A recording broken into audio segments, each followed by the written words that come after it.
Assalamualaikum warahmatullahi wabarakatuh. Alhamdulillah. Alhamdulillah wassalatu wassalamu ala asyrafil khalqillah Sayyidina wa maulana Muhammad ibn Abdullah wa ala alihi wa ashabihi wa man tabi'ahu wa nasarahu wa wala wala hawla wala quwata illa billah, amma ba'd. Hadirin jamaah Majlis Taklim Musholla Al-Jannah yang saya muliakan, khususnya pimpinan Al-Mukarram Bapak Yasin dan juga para tokoh masyarakat, para hujjaj dan remaja sekalian. Syukur alhamdulillah, malam hari ini kita berkesempatan kembali untuk menghadiri pengajian di Musholla Al-Jannah. Mudah-mudahan Allah Subhanahu wa taala berkenan melimpahkan kepada kita limpahan pahala yang sebesar-besarnya. Semoga dengan kemurahan Allah diampuni dosa-dosa kita dan dibukakan pintu ilmu yang seluas-luasnya. Amin ya rabbal alamin. Hadirin, bahasan malam hari ini ada beberapa masalah. Yang pertama masalah yaitu seorang yang ditinggalkan bapak yang kita kenal dengan nama yatim, itu akan hilang yatimnya bila mana sudah balik. Itu memang sudah ketentuan dari Nabi. Kedua, bahwa di dalam agama Islam memang sedikit berbicara, banyak bekerja itu bagus. Tapi bukan berarti diam itu adalah ibadah. Memang kita disuruh menjaga lidah, karena kebanyakan dosa timbul dari lidah. Maka bagus sekali sedikit bicara, banyak kerja itu bagus, tapi bukan berarti enggak bicara itu ibadah, enggak lah. Nanti ada penjelasan tuh dulu, orang-orang jahiliyah menjadikan diam itu bagian ibadah. Maka hal ini dilarang di dalam agama. Ya memang sih yang bagus, kita ini disuruh kalau ngomonglah yang baik begitu. Nggak bisa ngomong yang baik, ya lebih baik diam. Man kana yu'minu billahi wal yaumil akhir falyaqul khairan aw liyasmut. Barang siapa yang beriman kepada Allah, beriman kepada hari akhirat, berkatalah yang baik. Kalau nggak bisa berkata yang baik, lebih baik diam. Tapi bukan berarti kalau orang diam terus seharian itu adalah ibadah, tidak itu. Itu lagu jahiliyah zaman dulu. Nah inilah hadisnya nih tentang bagaimana anak yatim hilang yatimnya bila mana sudah balik. Tentang yang kedua yaitu berdiam, tidak ngomong. Hadisnya dari An Aliyin radhiyallahu anhu. Hadis dari Imam Ali. Berkata beliau, qala hafiztu an Rasulillah sallallahu alaihi wasallam. Saya mendengar dari sabda Nabi yang berbunyi, kata Imam Ali, la yutma ba'dah tilamin. La yutma ba'dah tilamin. Artinya tidak dikatakan yatim lagi apabila anak itu sudah balik. Jadi orang yang disebut yatim adalah orang yang ditinggal mati oleh bapaknya. Tapi yatim itu hilang bila mana orang anak tersebut sudah balik. Ya memang kan di dalam agama Islam kita disuruh banyak membantu anak yatim. Sampai-sampai ada hadis yang mengatakan ana wa kafilul yatimi fil jannati hakada. Saya, kata Nabi, nanti di sorga bersama orang-orang yang mengurus anak yatim. Nabi tunjukkan kedua jarinya, telunjuk dan tengah begitu. Wa farraja bainahuma, dan Nabi renggangin. Yang penting sama-sama di sorga, tapi tetap kedudukannya lebih tinggi Nabi Muhammad SAW. Tapi itu udah hebat orang yang mengurus anak yatim. Tapi anak yatim itu akan hilang statusnya. Dia kan berstatus yatim, akan hilang bila mana sudah balik begitu. Nggak yatim lagi. Biasanya kalau sudah balik, sudah mandiri. Walaupun kadang-kadang kita lihat walaupun udah balik juga belum mandiri banget. Lebih-lebih masalah ekonomi. Ya, belum mandiri banget. Ya, yang penting agama memutuskan demikian. Ya, membantu anak yatim yang udah balik itu cakep aja. Ya, cuman nggak disebut yatim, itu aja saudara-saudara. Yang disebut yatim tuh yang belum balik ke bawah. Kalau sudah balik bukan sebut lagi anak yatim. Ya orang dewasa lah begitu. Membantunya keren, bagus begitu. Ini bukan berarti oh anak yatim udah balik berarti nggak yatim lagi, sekarang nggak usah dibantu. Nampaknya dia belum bisa mandiri, ya, belum bisa mandiri. Apalagi yang masih sekolah, masih dibiayain, masih dibantu. Ya, untuk mencari rezeki belum bisa kayaknya.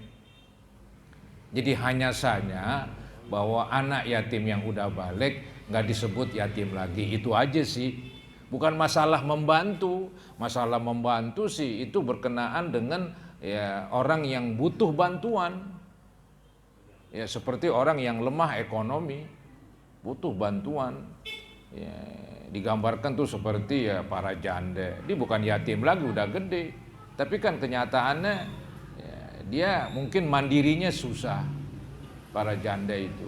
Maka disuruh bantu. Sampai-sampai ada hadis tuh yang mengatakan as-sa'i 'alal armalah kal mujahid fisabilillah. Orang yang membantu para janda seperti orang yang berperang di jalan Allah. Ya. Ada lagi riwayat mengatakan waqas-shaim alladzi la yuftir. Ya, seperti orang yang berpuasa enggak berhenti-berhentinya karena membantu. Ya, di antaranya si janda itu. Ada lagi yang riwayat mengatakan seperti orang yang sembahyang malam nggak pernah berhenti. Artinya ini saya ngomong demikian untuk menjelaskan bahwa membantu orang lemah terus nggak pernah berhenti. Anak yatim pun tetap dibantu walaupun sudah balik. Dengan balik nggak disebut yatim lagi, tapi bantuan tetap jalan terus karena dia masih butuh. Ya, itu saudara-saudara ya. Jangan dikira wah ini ada hadis berbunyi la yutma ba'dah tilamin. Tidak disebut yatim lagi kalau sudah balik. Berarti nggak usah dibantu lagi dah, udah balik begitu. Tidak juga saudara-saudara ya, membantu kan siapa aja. Baik yatim ataupun tidak yatim, baik kecil atau dewasa. Membantu itu kan berkenaan dengan orang lemah ekonomi. Siapa aja begitu. Itu yang pertama Nabi jelaskan, la yutma ba'dah tilamin. Tidak disebut yatim lagi setelah balik. Yang kedua di dalam hadis ini juga wala sumata yaumin ilal laili. Wala sumata yaumin ilal lail. Tidak ada diem, ya, tidak berbicara sesiangan satu hari sampai semalaman. Sampai malam maksudnya begitu. Maksudnya saudara-saudara bukan bagian dari ibadah orang diem aja, nggak ngomong, ditanya juga nggak nyaut. Kenapa? Lagi ibadah. Apa ibadahnya diem? Ini kebiasaan orang jahiliyah dulu tuh katanya. Mereka berkepahaman begitu. Jadi mereka mengenal ada satu ibadah caranya diem aja, bisu. Datang agama Islam meluruskan. Kalau memang perlu bicara, bicara. Ya, kayak orang tanya, masih diem aja. Bicara. Kayak ente perlu ngomong untuk komunikasi, yang ngomong. Paling Islam membatasi, bicaralah yang baik, begitu. Adapun diem, dia bukan ibadah. Ini yang disebut wala sumata yaumin ilal lail. Ya, tidak ada berdiam satu hari sampai malam. Rawahu Abu Daud bi isnadin hasan.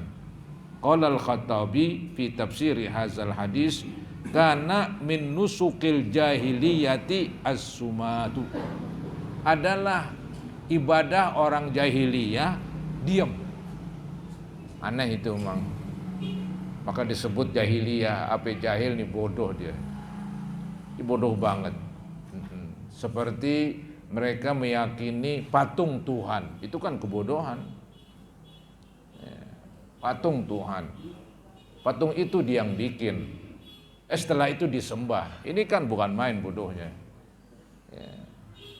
Maka mereka disebut zaman jahiliyah. Ada lagi tuh anggapan mereka kalau diam tuh ibadah katanya. Nggak ada juga itu. Ya. Yang ada itu dalam Islam diam dari ngomong yang salah, itu keren. Kalau ngomongnya benar silakan berbicara. Ya. Silakan berbicara. Ya. Maka tadi saya katakan man kana yu'minu billahi wal yaumil akhir falyaqul khairan aw liyasmut. Barang siapa yang adalah dia beriman kepada Allah dan Rasulnya, berkatalah yang baik atau diam. Bukan diam melulu. Ya. Disuruh berkata, disuruh ngomong. Cuman yang baik. Kalau ngomong yang baik nggak bisa ya udah, mendingan diam gitu. Begitulah saudara-saudara ya. Jadi ada dua masalah. Yang pertama bahwa ya tidak disebut yatim lagi kalau sudah balik, tapi bukan berarti berhenti membantu. Yang kedua yaitu bukan bagian dari ibadah yang biasa dikerjakan oleh orang-orang jahiliyah, yaitu mereka menganggap diam itu ibadah. Maka dikatakan fanuhu fil Islam andalik. Maka mereka itu yang sudah masuk agama Islam dilarang diam. Ya, dengan tujuan beribadah, karena itu nggak dibenarkan dan nggak ada manfaatnya sama sekali. Begitu saudara-saudara. Kemudian, nah ini bukti yang lain lagi nih, pernah di zaman Abu Bakar diceritakan ini, ya, Abu Bakar menemui seorang perempuan. Ya. Dakhala Abu Bakrin Siddiq radhiyallahu an alam ra'atin. Abu Bakar menemui seorang perempuan min Ahmas. Ini perempuan dari suku Ahmas, ya, nama kabilah begitu. Yuqalu laha Zainab. Disebutlah namanya dengan Zainab. Ini nama Zainab banyak ini dalam Islam, ya. Fara'aha la tatakallam. Maka Abu Bakar melihatnya nih, melihat si Zainab, ya, dari suku Ahmas, melihat nggak ngomong sama sekali, diem aja. Tuh mulutnya kayak dikancing begitu. Abu Bakar bertanya, faqala, bertanya kepada orang lain, malaha la tatakallam.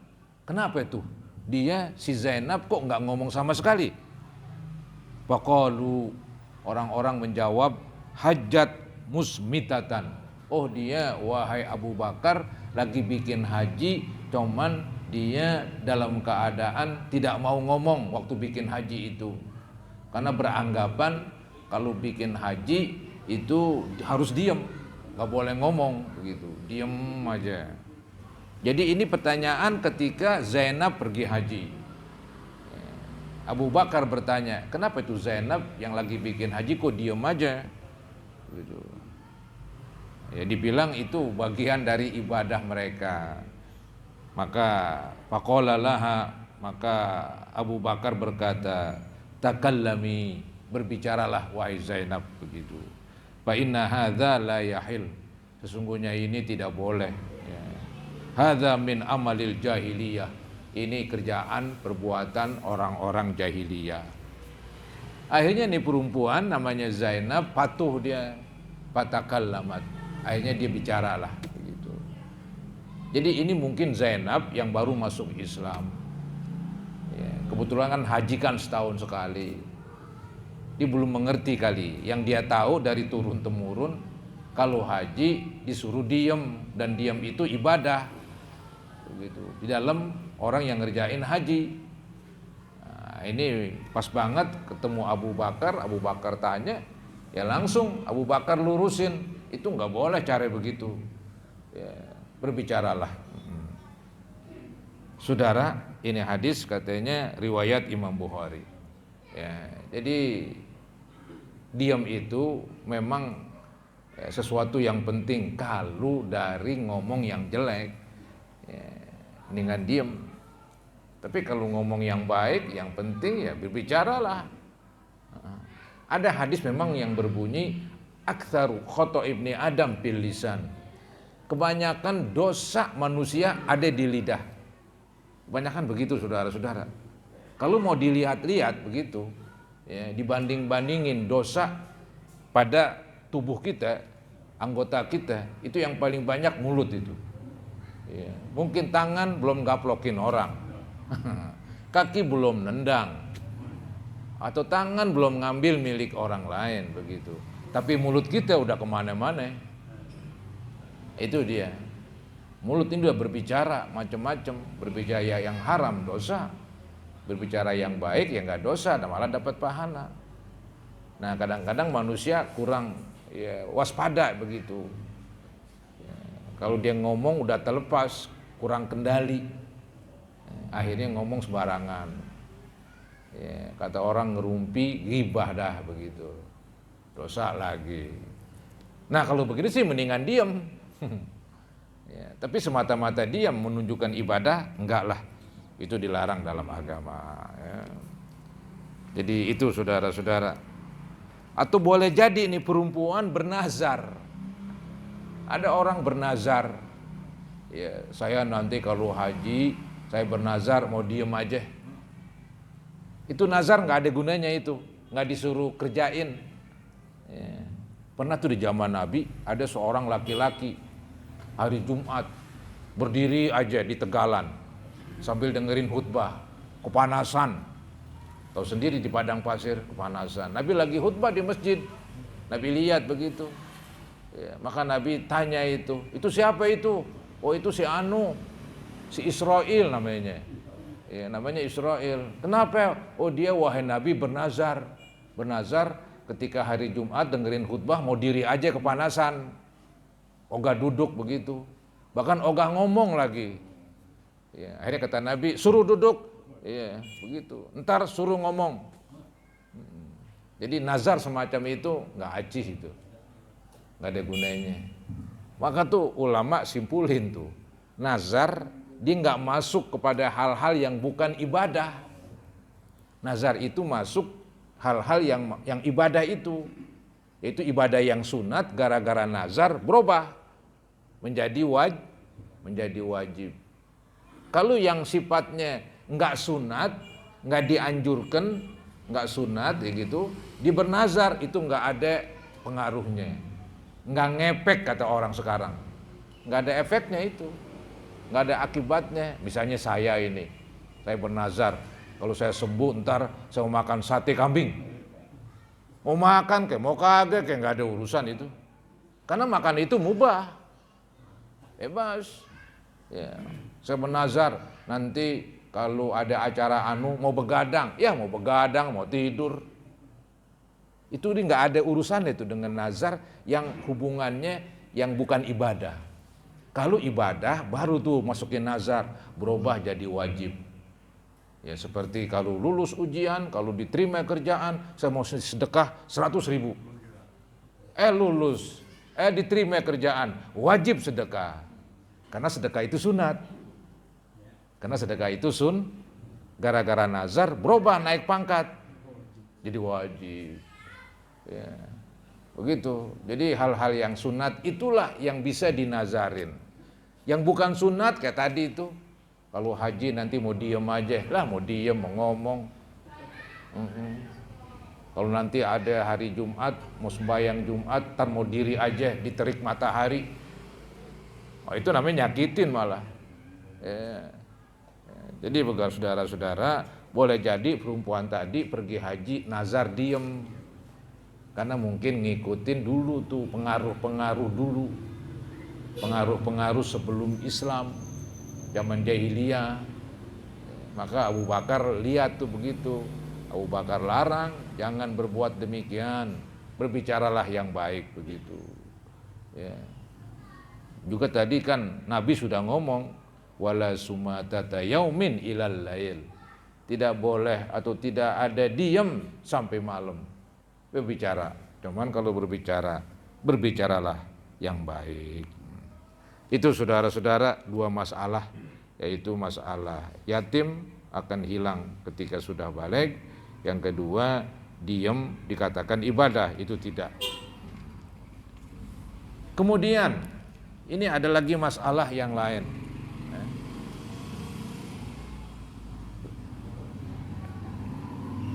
Saudara, kadang-kadang orang ketika nggak punya keturunan, bahasa gaul Betawinya pungut anak.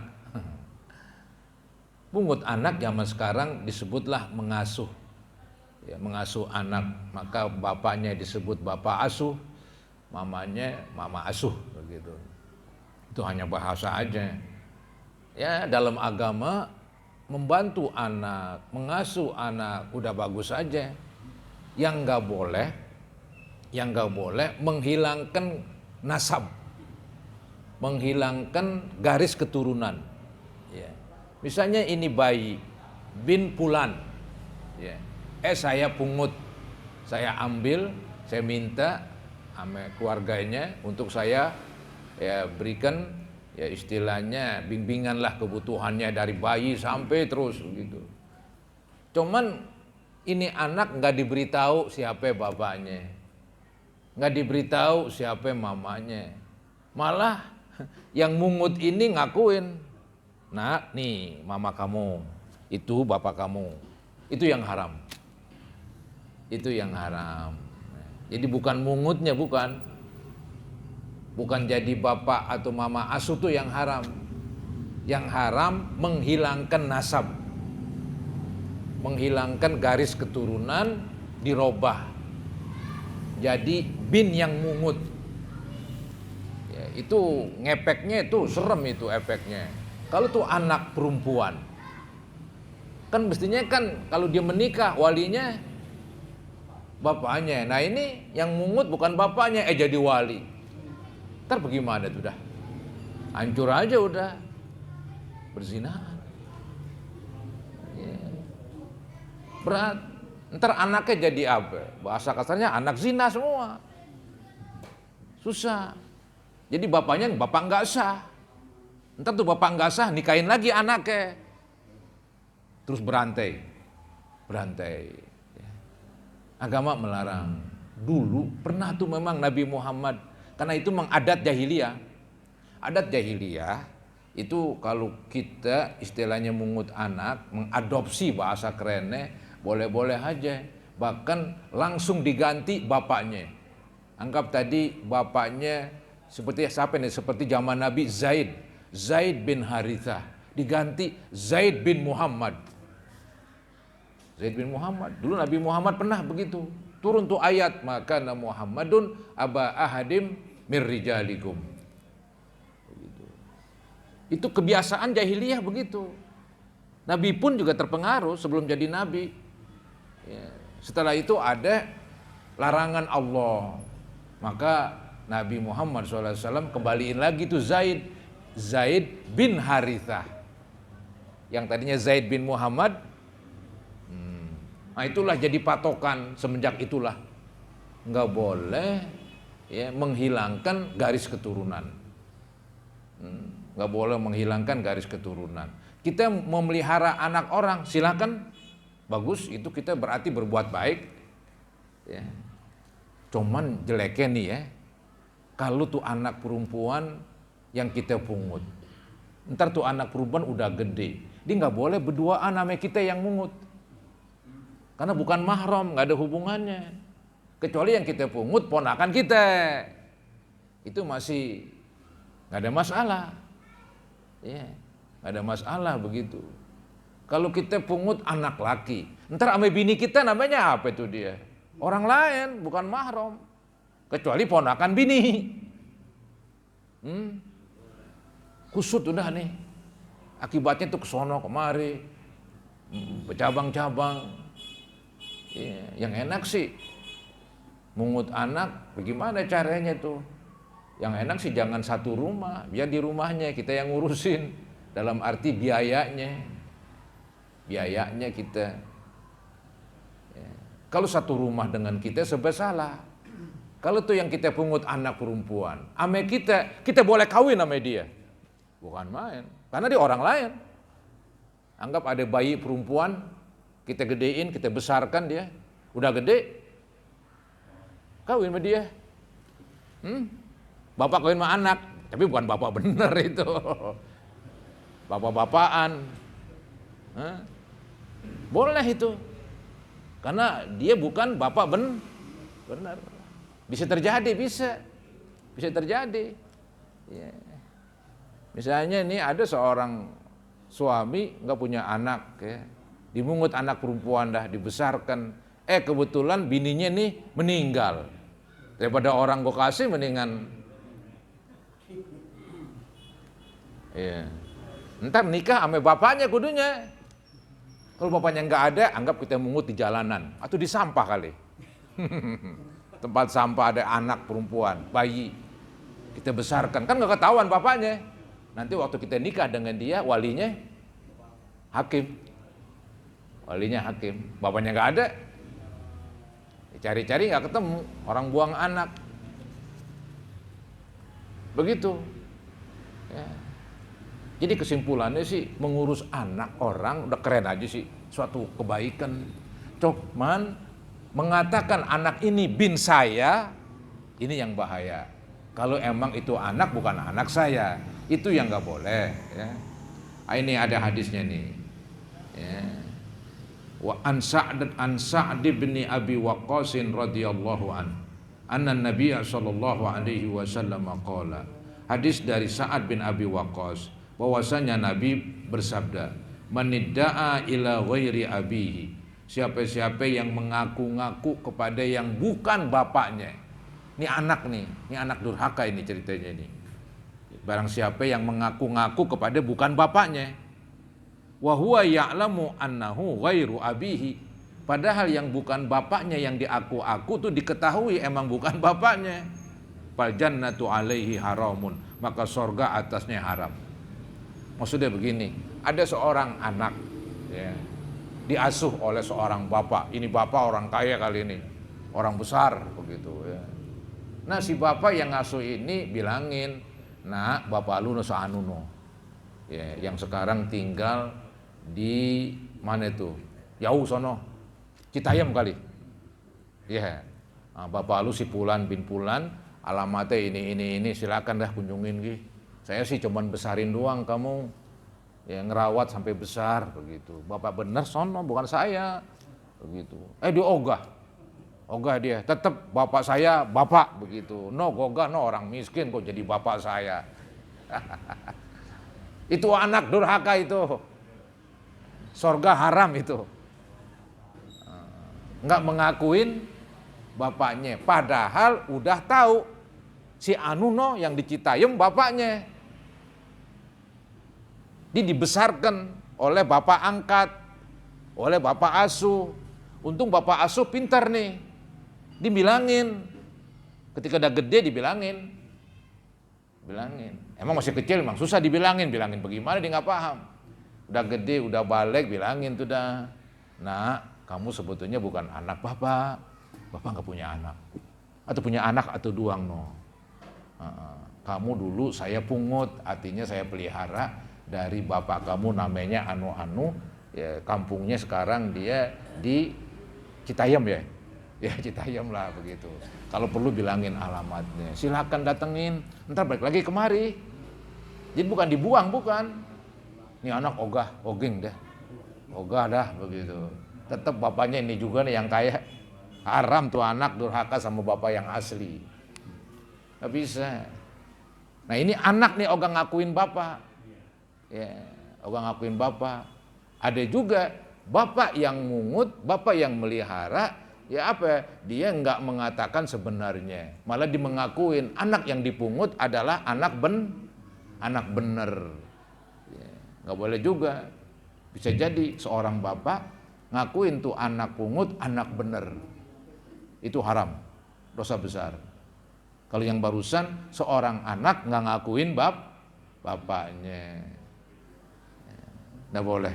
Nah ini hadisnya nih, manidda'a ila ghairi abihi. Siapa-siapa yang mengaku-ngaku kepada yang bukan bapaknya, ya, dia ngaku-ngaku doang itu. Wa huwa ya'lamu, padahal tuh anak tahu, annahu ghairu abihi, bahwa yang diakuin bapaknya bukan bapaknya.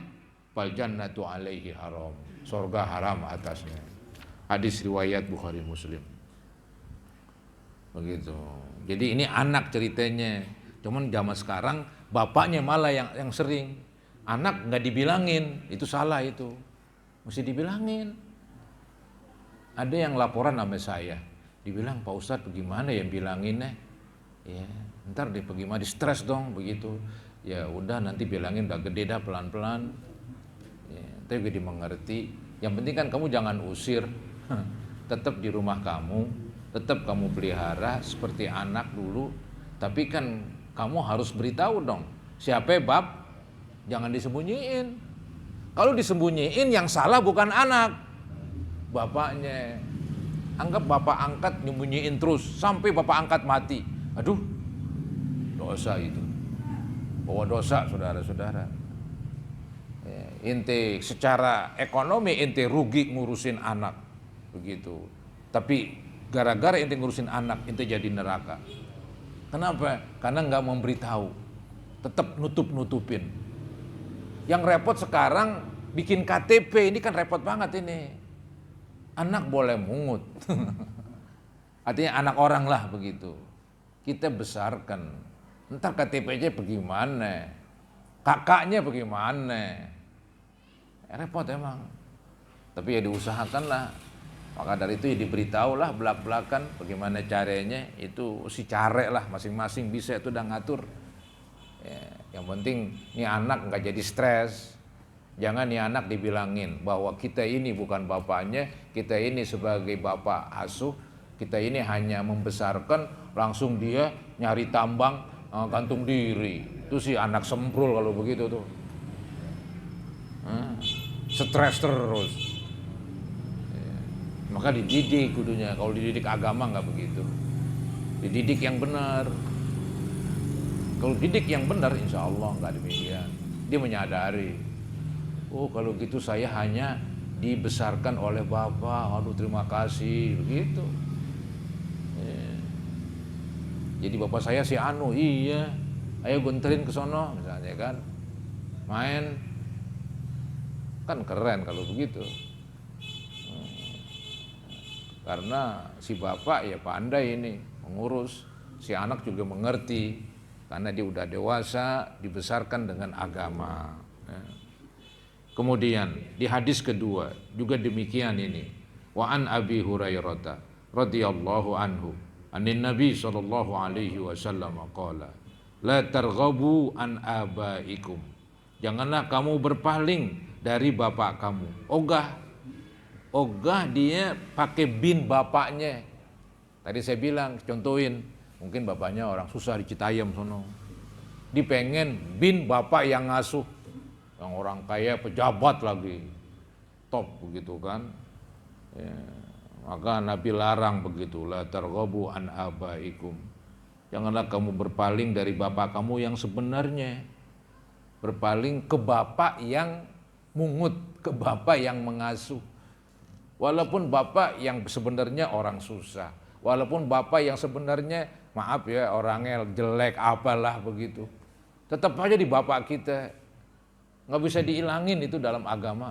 Bapak tuh nggak bisa dihilangin, ibu nggak bisa dihilangin, tetap ibu kita, tetap bapak kita. Nggak bisa kita durhaka. Walaupun dulu mungkin aja kan ada juga yang ngomong, Pak Ustadz dulu bapak saya nggak ngurusin saya. Dari kecil hampir gede, saya dibesarkan sama nenek.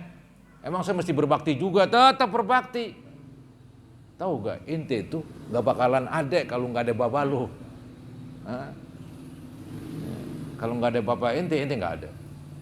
Tetap berterima kasih kepadanya. Walaupun secara kenyataan dia gak ngurusin. Walaupun demikian, tetap kamu harus berbakti. Harus berbuat baik kepada orang tua. Jadi janganlah kamu berpaling dari bapak kamu yang benar, kemudian kamu bernasab dengan yang bukan bapak kamu. Faman raghiba an abihi fahuwa kufrun. Barang siapa yang berpaling dari bapaknya, ogah ngikutin bapaknya, nama bapaknya, diogah sertakan begitu, nggak mau bin bapak asli, tetap mau bin bapak yang mungut, maka katanya dia telah kafir. Waduh. Ini kafir apa nih? Kafir nikmat lah. Kafir nikmat bukan kafir beneran. Kafir nikmat artinya dia nggak mensyukuri nikmat Allah. Ya, kamu tuh dibesarkan oleh bapak yang sekarang, itu kan nikmat dari Allah. Allah nggak melarang kamu menolak bapak yang asli, tetap bapak yang asli nggak bisa dihilangkan, tetap bin dia, nggak usah bin yang mungut begitu. Ya, bukan berarti kamu mesti keluar dari rumah tersebut, silakan tetap di rumah bapak asuh. Ya, tapi secara hakikatnya nasabnya bukan bapak yang mengasuh ini, tetap nasabnya adalah bapak yang jauh itu. Ya. Jadi saudara-saudara, tidak bolehlah kita ya, memihak kepada nasab yang bukan bapak kita. Itu haram dan dosa besar. Ya, dosa besar. Jadi Islam ini berusaha ingin memelihara garis keturunan. Islam begitu tuh agama Islam. Maka tuh Islam mengatakan tuh bin itu sering banget disebut. Itu kan garis keturunan yang benar. Jadi garis keturunan itu dipelihara dalam Islam. Maka dari itu diharamkan perzinaan. Karena perzinaan tadi anak-anak siapa?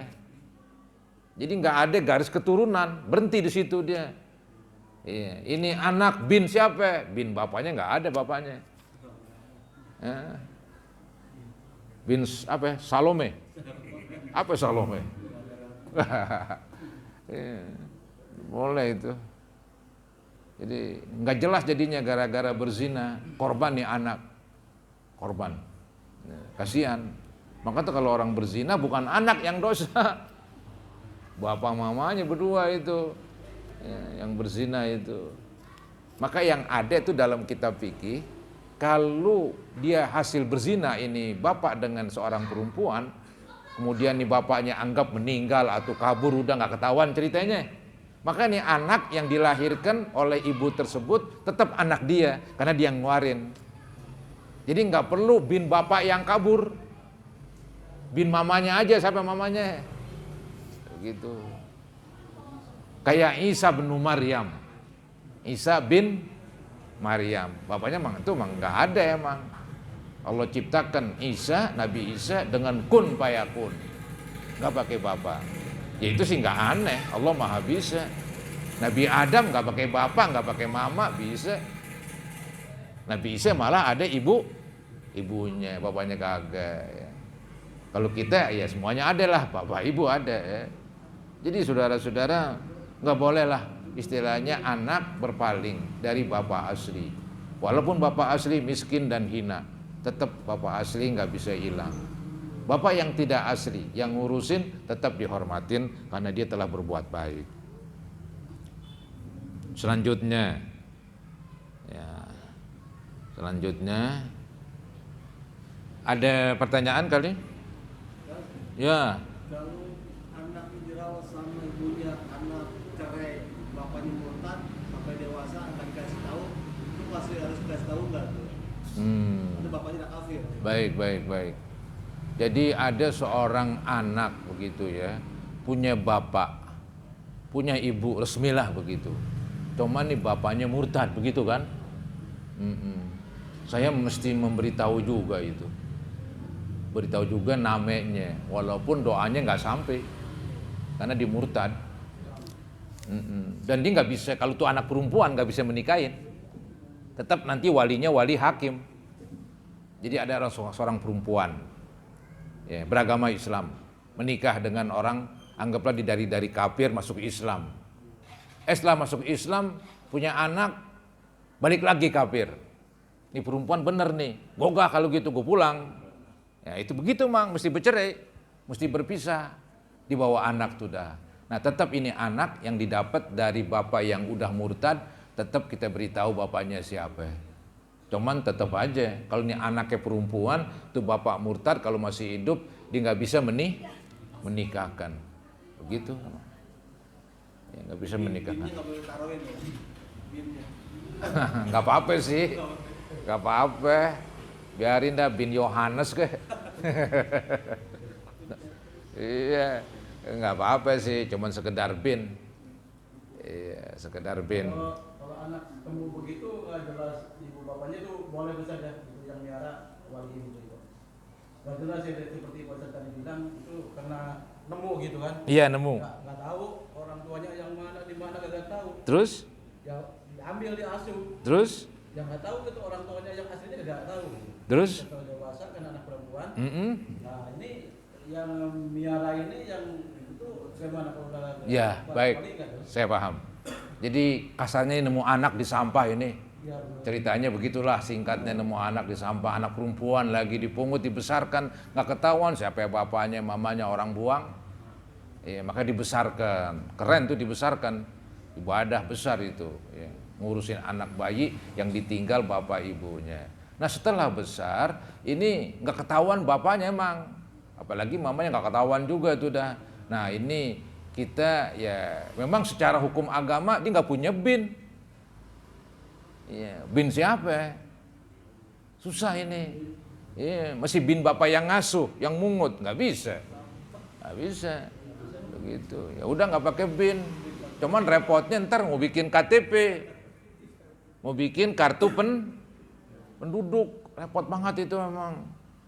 Ya, kalau pemerintah buatin khusus nih, dia jadi mandiri sendiri. Ya. Mau tulisin bin Pulan kek, siapa tuh Pulan nggak ketahuan namanya. Ya. Ya, begitu. Nah, ketika dia mau nikah, tetap aja bukan bin bapak asuh yang nikahin. Yang nikahin wali hakim. Wali hakim. Jadi kesimpulannya, anak yang nggak ketahuan bapaknya, walinya wali hakim. Begitu. Jadi kalau dinikah, si hakim langsung penghulu KUA yang nikahin. Gitu. Karena nih anak nggak ketahuan bapaknya, mungut di jalan, mungut di jalan. Iya. Kalau anak bapaknya meninggal, kawin lagi, bapak tiri terus disebut yatim enggak? Tetap bapak tiri bukan bapak. Ya bapak tiri namanya, tapi tetap nggak bisa bin bapak tiri. Yatim berarti dia. Status yatim. Ya yatim kalau masih kecil. Kalau masih kecil dia yatim tuh dah. Jadi bin bapak yang asli. Kalau bapak aslinya nggak ada, ya udah tetap nggak punya bapak kasarnya. Nggak boleh bapak anggap kawin sama nyanya tuh anak. Ada seseorang menikah begitu sama dia. Jadi kan bapak tiri ya. Nggak, bapak tiri itu tetap bukan bapak. Ada binnya itu nggak ada lah. Nggak ada bin bapak tiri itu nggak bisa dibenarkan. Ya, jadi nasab itu hanya dibenarkan dengan perkawinan, pernikahan maksudnya. Dengan menikah maka dia ada punya nasab, punya garis keturunan. Bin bapaknya yang tadi menikah dengan ibunya. Kalau nggak ada menikah seperti bapak tiri menikah dengan ibunya, tapi tetap aja bukan hasil, itu anak bukan hasil dari bapak tiri. Ya. Jadi kesimpulannya bapak tiri bukan bapak benar dan dia nggak bisa dijadiin garis keturunan. Ya. Nggak bisa jadi wali lagi kacauan lagi. Bisa jadi orang yang nggak ngerti saya walinya begitu, padahal bukan bapak benar. Ya. Ini pernah terjadi saudara-saudara ya. Ada seseorang nih katanya nih, ada yang cerita sama saya, dia mungut anak, membesarkan, masih famili juga. Waktu nikah, bapak yang mungut juga yang waliin. Waktu nikah, anggaplah saya ngambil membesarkan anak siapa ini, pokoknya anak bisanan saya kali yang jauh sono. Saya besarkan perempuan. Ya. Itu waktu di menikah, saya nggak panggil bapaknya yang sono jauh, saya sendiri yang nikahin. Kan repot kalau begini. Ya. Itu suatu kebohongan namanya. Bukan anaknya disebut anaknya, kebohongan besar. Bohong kepada Allah itu. Ya Allah sih nggak bisa dibohongin, cuman dosa besar itu. Ya. Yudang capek-capek ngurusin anak, tapi bukan dapat pahala. Gara-gara nggak ngerti. Ya, menyembunyikan, tetap bin bapaknya, walaupun bapaknya orang miskin, panggil bapaknya, biar jadi wali nih, begitu. Jangan kita yang nikahin, mentang-mentang kita yang membesarkan, tetap bapak asli nggak hilang, Ya, begitu saudara-saudara. Udah Isya ya. Hadirin, inilah yang dapat saya sampaikan. Mudah-mudahan menambah ilmu agama kita. Dan semoga Allah Subhanahu wa taala berikan perlindungan kepada kita dunia dan akhirat. Dan mudah-mudahan dijauhkan daripada segala bencana, dijauhkan dari segala wabah termasuk virus corona. Al-Fatihah ala ma nawaina wa ala ma nawaitum wa ala ma nawal hadirun wa ila hadratin nabi Rasulullah sallallahu alaihi wasallam. Al-Fatihah. A'udzu billahi minasyaitonir rajim. Bismillahirrahmanirrahim. Alhamdulillahi rabbil alamin arrahmanir rahim maliki yaumiddin. Iyyaka na'budu wa iyyaka nasta'in. Ihdinas siratal mustaqim. Shiratal ladzina an'amta 'alaihim ghairil maghdubi 'alaihim waladdallin. Astaghfirullahalazim, astaghfirullahalazim, astaghfirullahalazim. Allahumma salli ala sayyidina Muhammad wa ali sayyidina Muhammad wa sallim tasliman katsira walhamdulillahi rabbil alamin. Allahumma anfa'na bima 'allamtana wa 'allimna ma yanfa'una wa zidna ilman nafi'an. Allahumma ighfir lil muslimina wal muslimat wal mu'minina wal mu'minat al ahya'i minhum wal amwat. Rabbana atina fid dunya hasanah wa fil akhirati hasanah wa qina adzabannar. Sallallahu ala sayyidina Muhammadin wa ala alihi wa sahbihi wa sallam. Alhamdulillahi rabbil alamin. Assalamualaikum warahmatullahi wabarakatuh.